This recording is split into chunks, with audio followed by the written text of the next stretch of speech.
Good afternoon. Coming to you again from sunny Florida, ready to do the week 4 walkthrough. So let me go ahead and share my screen. And that should take us to week 4. Let me go into view a student. So the screen looks similar to what you will see. And we will go into week 4. Week 4 moves us into infancy, early childhood, which would be toddlers and preschoolers, and also looks at how family and culture can influence growth and development. We will continue to look at that throughout the lifespan as well. So let us start with the week 4 overview having to do with infancy 4A.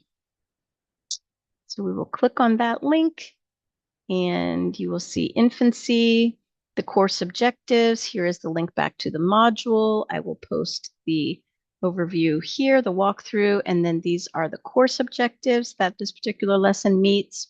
Click on the infancy tab. There are the specific lesson objectives. Here is your reading, direct links again to the reading and the chapters. Each of these different chapters are very similar. So that my suggestion is if you like one more than the other, that would be the one to look at, the one that you could from which you could learn. And then we've got the lesson here, and there is no specific activity or assignment for infancy. There will be questions on the knowledge check, however. So let's look at the lesson here. Again, this link will take you back to the module. Here are the lesson objectives.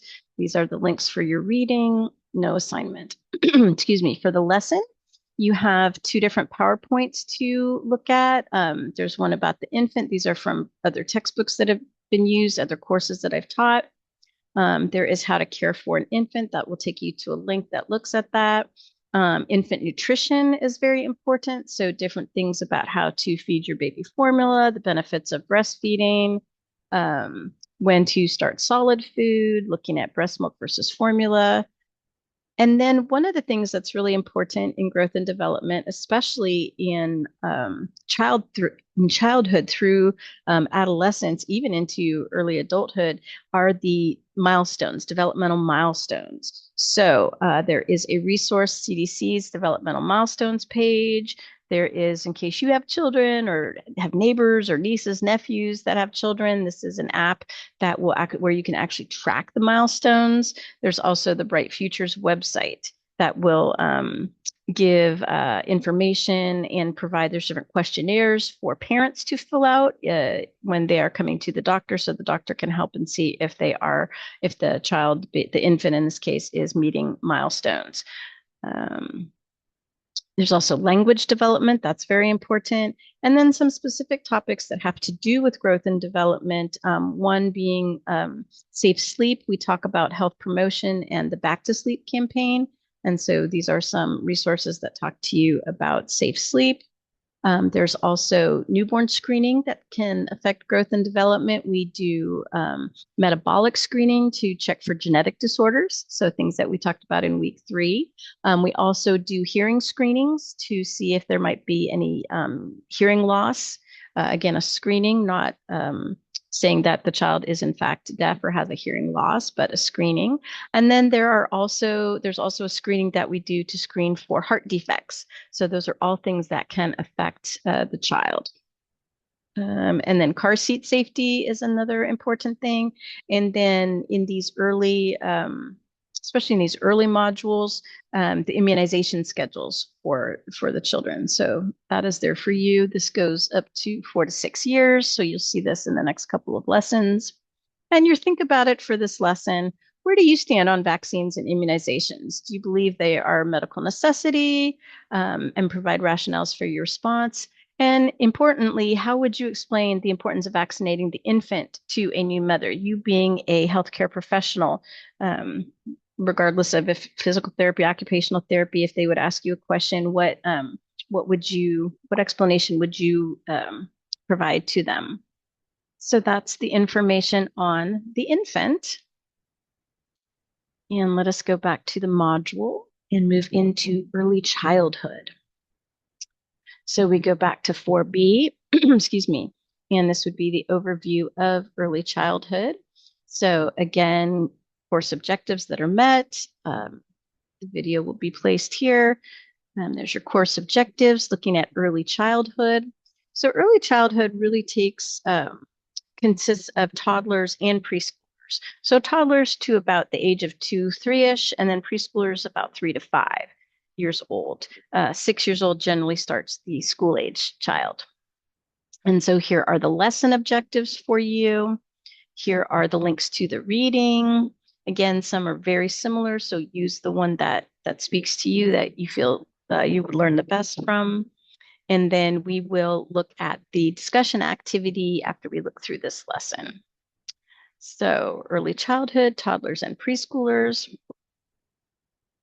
Again, this link will take you back to the module, your objectives, the readings, the discussion link.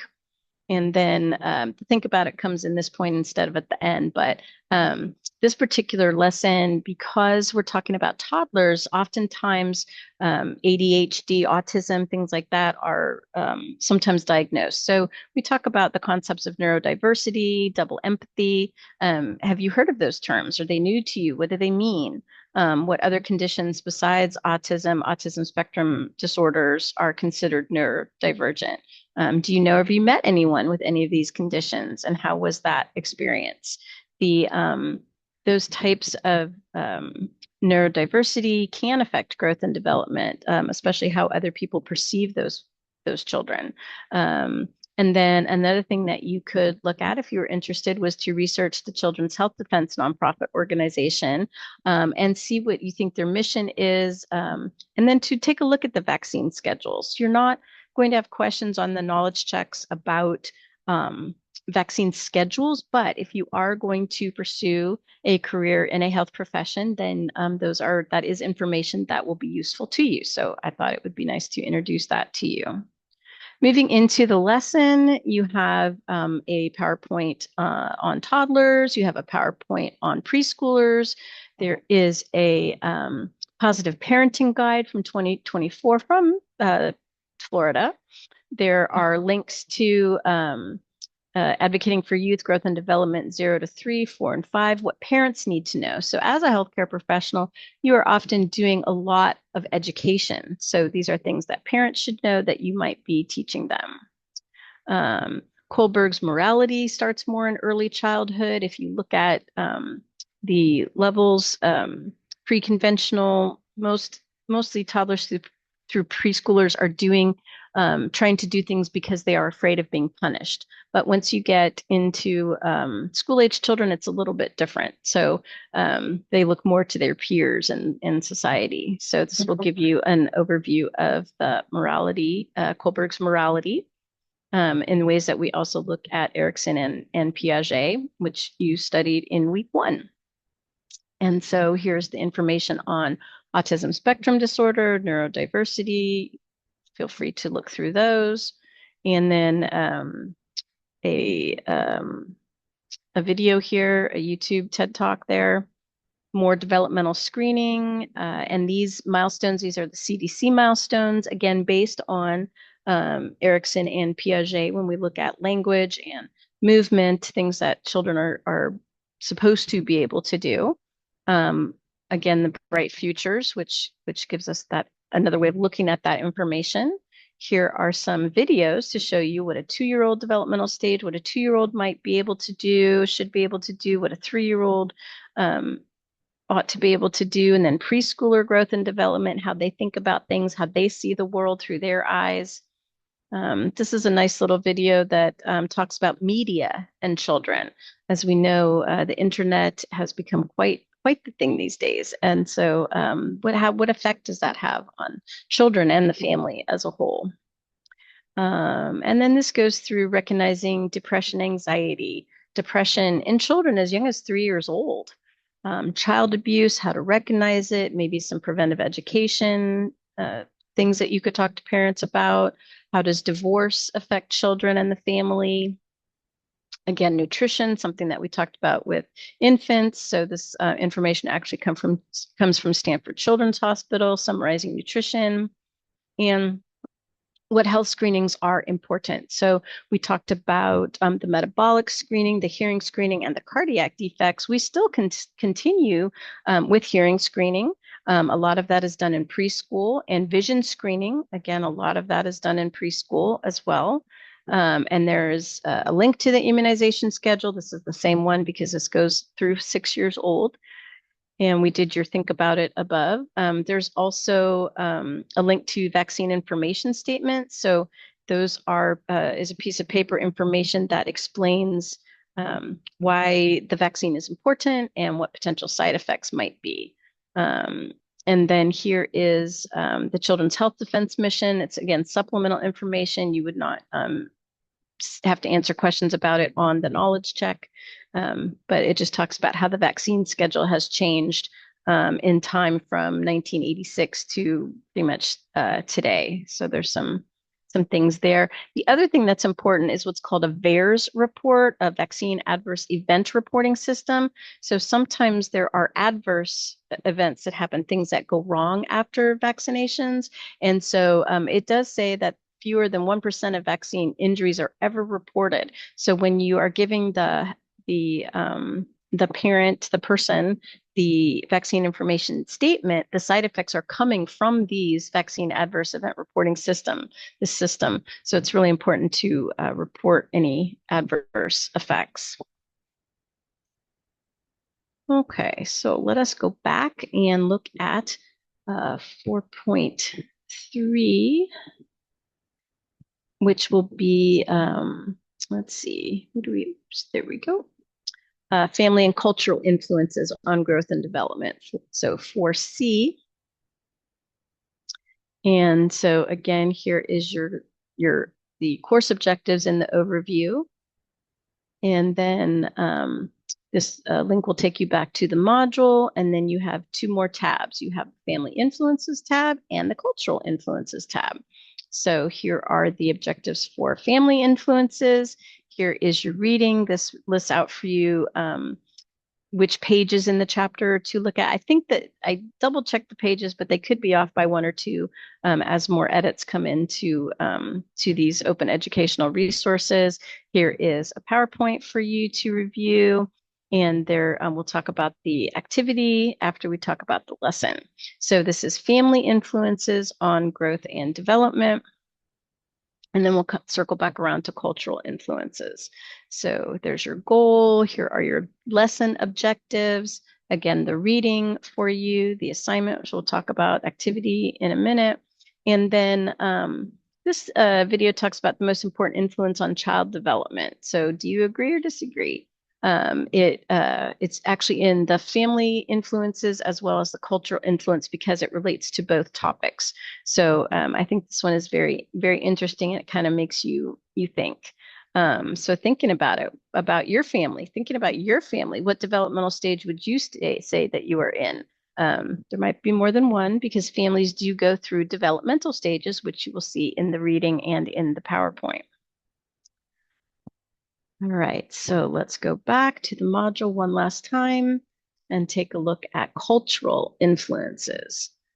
So go back to the lesson and we will click on the cultural influences. There are the lesson objectives. There is the reading for you. This article talks about becoming more culturally sensitive. It is focused towards nurses, but the ideas cross over to any healthcare field. So I think it's a really nice article. And then there is the PowerPoint on cultural influences. And here is the lesson. So let's take a quick look at that. Okay, there are the learning objectives again, the reading again, there's the PowerPoint, the article, and the video. It's the same video. And then do you agree or disagree with the speaker's idea of what is most important? What do you think is the most important influence on children, when you're raising young children? All right, so we will go back and look at those assignments so you're clear, see if you have any questions on those. So In week 4, there is the check-in for your capstone project. Everybody's done a pretty nice job. The ones that I have read through so far is pretty good ideas coming through on which developmental stages that you would like to pursue. And so here you are the purpose is to understand factors that contribute to health and growth and development across the lifespan. And so this check-in is going to help you to move beyond identifying a concern and start to analyze contributing influences and developmental implications. So your initial week 2 was your campaign topic selection and proposal.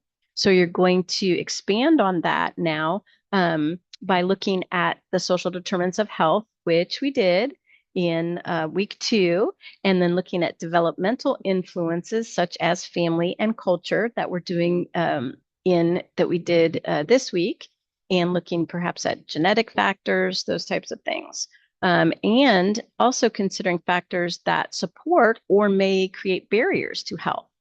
And so you are going to submit a brief analysis, approximately 1 page, or you can just complete the template, the pieces of the template, restate your campaign topic and intended population, identify 2 to 3 social determinants of health that may contribute to the issue, and then growth and development analysis, how the issue might influence growth and development, behavior, or health outcomes across at least 2 lifespan stages. So taking into account the one that you're thinking of talking about and one other. And then apply 1 developmental, behavior, personality, or sociocultural concept discussed in the course. So you could go back to Erikson, Piaget, any of those developmental theorists that we talked about in week 1, or some sociocultural concept that we've been talking about in week 4, anything from the first 4 weeks of the course. Identify 1 protective factor and 1 barrier that might influence outcomes based on the health promotion that you're trying to educate your target population about. And then briefly explain why the topic matters to you as a future healthcare professional. So those would be the questions that you would answer. These are the points, the rubric, and where the points are, pretty evenly distributed for your 10 points. And from the feedback that you get from week 2, hopefully that will help you, or I might be able to give you suggestions for things for this week as well. We'll go back to the week 4 module and look at the other things. So that's your capstone. And then there is a discussion, Toys for Tots, supporting development through play. Canvas has changed the way that it does discussion. So it actually breaks it down now. So there is a date to reply to the topic, and there is required replies. I'm not sure why the 1 is there, because you are required to reply to 2 peers. So if we click on that link, it should take us to the discussion. And I did put together for you take a closer look at how to be successful in a discussion and earn full points. So if you click on that link, it should take you, yay, it did, to some things that might help you earn the full points. From the first week, not everybody earned the full points because not every point in the rubric was completed. So you can read through here, make sure you review the rubric, read the entire discussion prompt, pay attention to the due dates. Here's a way, sometimes I'll say go deeper or ask yourself some more questions. So here are ways to do that by asking yourself different questions. Build on the conversation when you are replying to your peers, not just 1 or 2 sentences. That's why it's called the discussion. And when you receive a response from another classmate, feel free to answer those questions in another post. That's why it's important to subscribe to the discussion so you know when peers have replied to your discussion posts. And focus on learning, not just a task.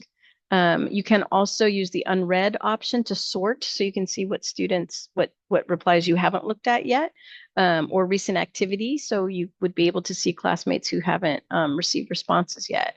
And as I said, subscribe, and then it shows you how to actually do that, and then where to find the rubric and how to find the rubric, because it's a little different. The rubric in a discussion doesn't just pop up on a page like it does in an assignment. So I have it. I did those screenshots to show you how to do that. So hopefully you find that that helpful.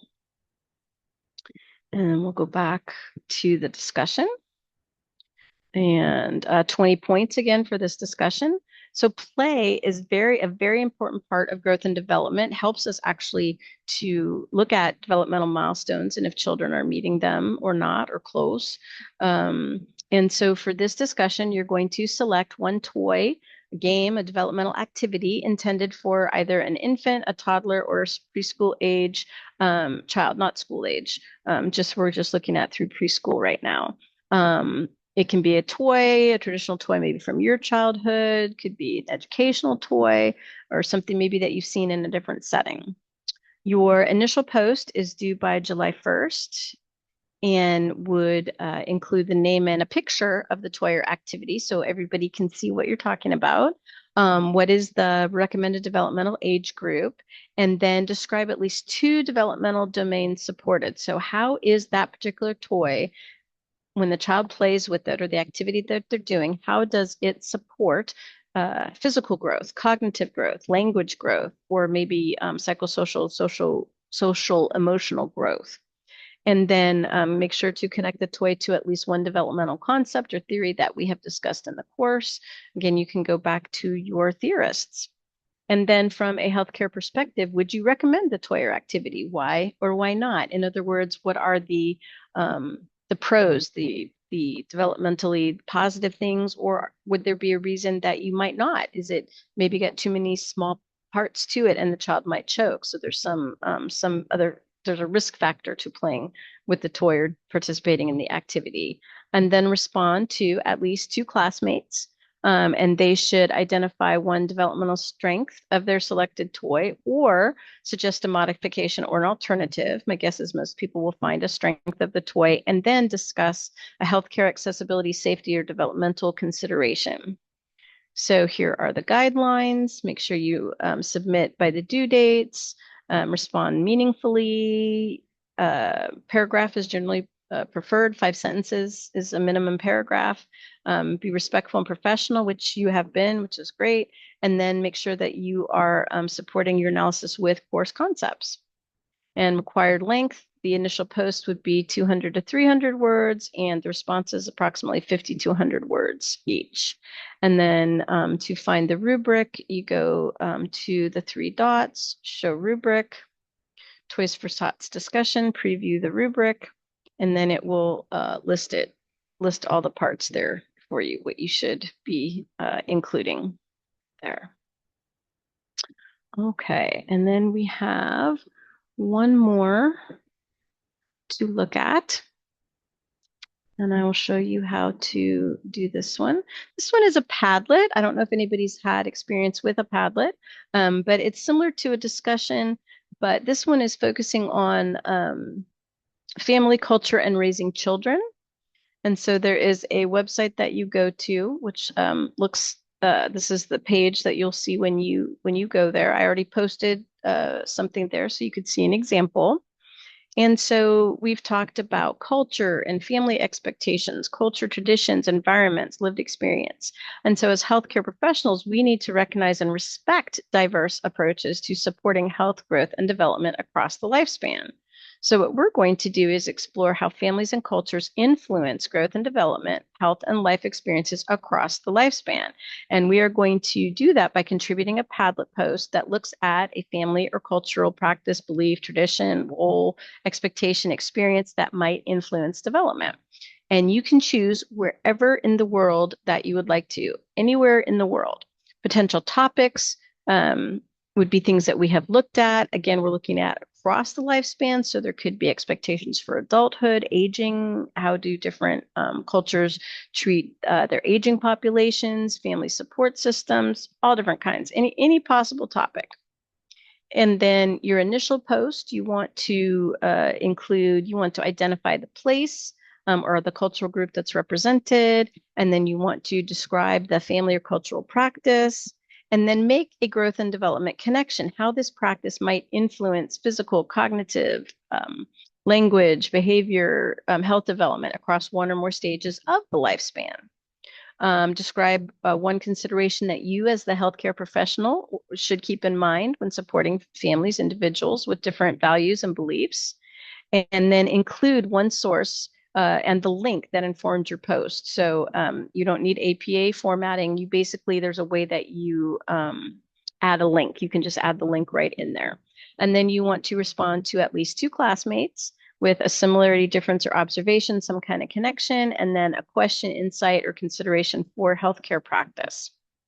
If you look here, the way to, this is my initial post. I posted something about Ireland, and you can respond to my post by clicking on you can like it by clicking on the heart symbol. You can post your response on the little bubble there. And it's completed. You complete this entirely in the Padlet. There is nothing to submit on Canvas. I will go in and look and record and see who has posted and who has responded. So make sure that you complete your initial post. In peer responses, the quicker that you post, then the more opportunity people have to do peer responses.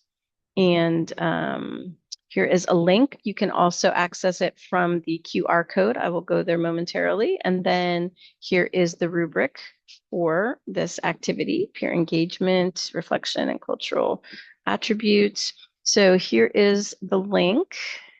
Hopefully it takes me as a student. Yes, it does. Yay. And so when you get here, it will take you to my post because I'm the only post that's there right now. It will then ask you, sometimes I can make it, let's see. Yes, if I click out, I can make it bigger and it will give me a map. There's the map of Ireland, and then it will give me the world there. And so refer to the assignment for what you need to do. What you'll do is you will click where it says post down here in the lower right. You click on post and it will pull up a box here. And what you want to do is, having already done your research, right? Look up wherever it is that whatever country or town or city that you have chosen. I guess I can put in, I'll put in Iceland. And then this is where you are going to put in your information. You could do it as the country, or you could add the city in there. And it will ask you, this is probably your best bet, is the link. You click on the link, you can add the link to the information that you found. And then you are going to write something. I love it. They say, write something fantastic. This is where you are going to write the pieces of the assignment, things that you need to include. And then you will put your name there so I know who it is so that you can earn the credit. And then you click on publish. And what it will do is it will place a little pin like it did here, where I have Dublin, this little green pin here. And so when you click on that, it will pull up what you have, what you did, what you wrote. So if you scroll down here, it should let me scroll. I think. There we go. Description. So this will say, according to the article, this is the information I found. Here's the developmental connection from a growth and development perspective, healthcare reflection. So I would break it into each of those pieces to make sure that you're hitting everything on the rubric. So it does let me do all that. Here is the link, and there is my name and the location. People can like it there. People can reply to me here in this little bubble there. And then once you add the link, it will actually pull up the picture and the resource there. And then you can also, if you click on the picture, it will take you to my source. So that's how that works. So all the students, when I'm going in, not only do I want to read the description that the student, my peer has added, but I might want to look at the article as well to provide some context and be able to respond appropriately to my peers. And so that is that particular assignment. So like a discussion, I think it's a little more fun because you get to play around with it a little bit. Okay, let's go back to the module, look at the last couple things. In the week 4 module, we covered all of the lessons. We covered the capstone, the discussion, the Padlet. Again, you will have your week 4 knowledge check. Again, I do not believe there are short answer questions, so you can go in and take the quiz and then just wait the hour and retake it again. No time limit, 2 attempts. You earn the better score. And then I also include in my online classes a mid-semester survey. So it is anonymous, it's ungraded, but it does give me feedback on things that you have found helpful so far, things that that will help you learn, things that can help me facilitate your learning a little better. So I do encourage all of you to participate in that as well. You can participate in that at any point in the week. You don't have to wait till the end of the week. And I believe, yep, that takes us through everything. So let me stop sharing that. There we go. And that would conclude the week 4 walkthrough. So have a great rest of your week, and I will see you sometime soon in the near future for the week 5 walkthrough. Have a great day.